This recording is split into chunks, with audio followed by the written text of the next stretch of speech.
My name is Ben Bova. I'm the editor of Analog Science Fiction Science Facts magazine, and we are sitting in the living room of Dr. Isaac Asimov, the author of Nightfall.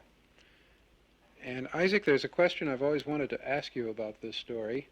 Nightfall was written in 1941, and I've heard you say many times since then that you hate it. Why do you hate this story? Well, perhaps hate is too strong a word. Let us say I quiver with apprehension when someone mentions the story because I feel they're going to say, gee, that was the best story you ever wrote. And I wrote it when I was very young. I was 21 years old, just starting out.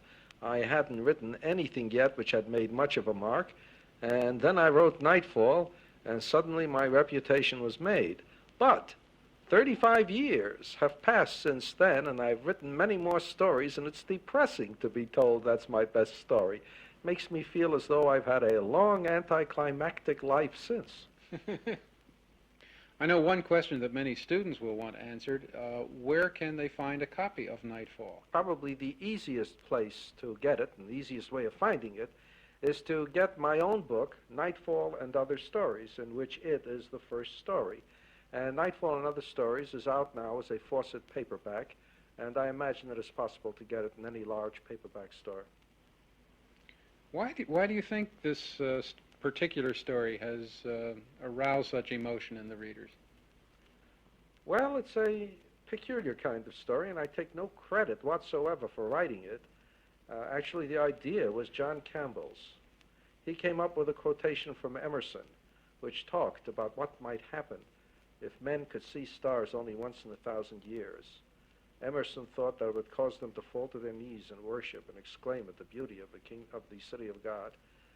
And Campbell asked me what I thought would happen, and with my usual fast intelligence, I said, I don't know. And he said, I think it would drive people crazy. Now go home and write the story. He really said it just like that.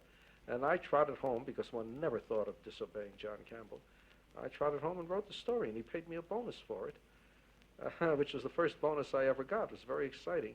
Got a check for 25% more than I was supposed to get, and I was scared to put it in the bank because I thought he'd made a mistake, and I called him up, and he told me it was a bonus and I could put it in the bank.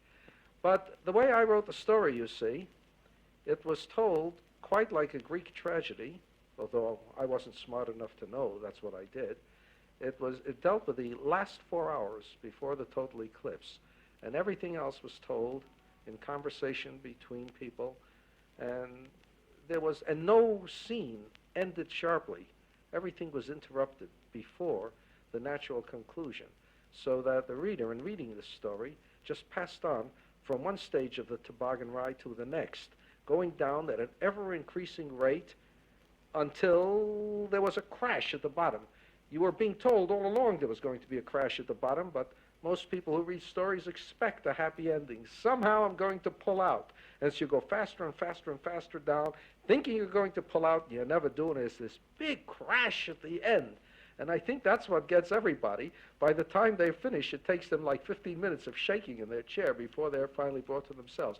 I say this because after 10 years of having people tell me that Nightfall was the best story I had ever written, I decided to go back and read it and see what there was about it, because in my memory it was just a story. And I read it, and this is what it looked like.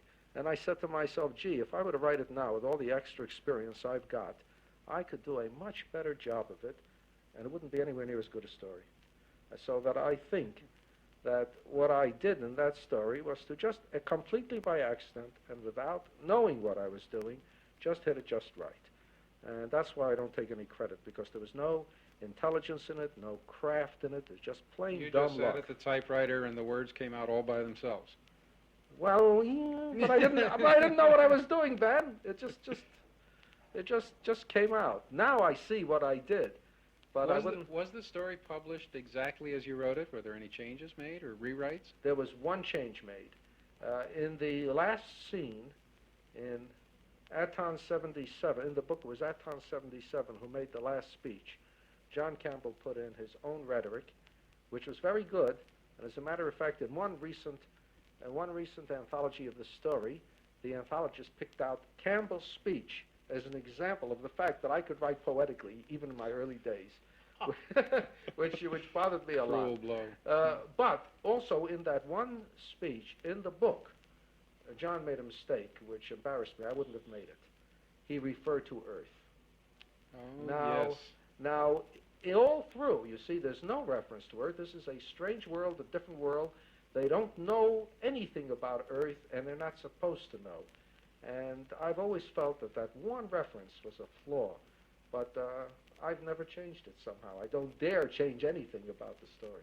Nightfall strikes me as a very pessimistic story. Are you a pessimist? Do you think that darkness always wins? No, as a matter of fact, in my stories, I'm an optimist.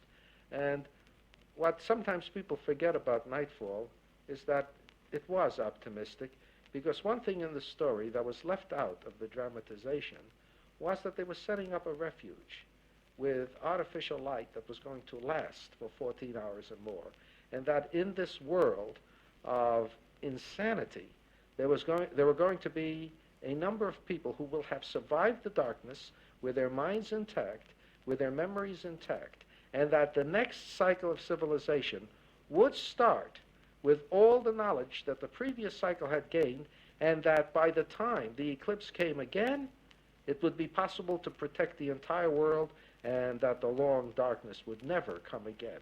So that actually it was an upbeat ending, an optimistic one. But it is lost in the general crash. I mean, the fact that that ending is there. Yes. Here's a question from left field, but one that I've always wanted to ask you. You've been very successful at writing short stories and very successful at writing novels. Very few writers can do each with such facility. That's true, but science fiction, science fiction is peculiar in that respect. In science fiction, you have a much greater latitude than in any other form of literature. Science fiction actually has no limits whatever.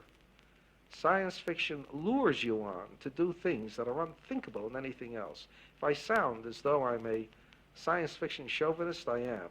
I think there is no form of fiction in the world that it is as broad, as all-encompassing as science fiction.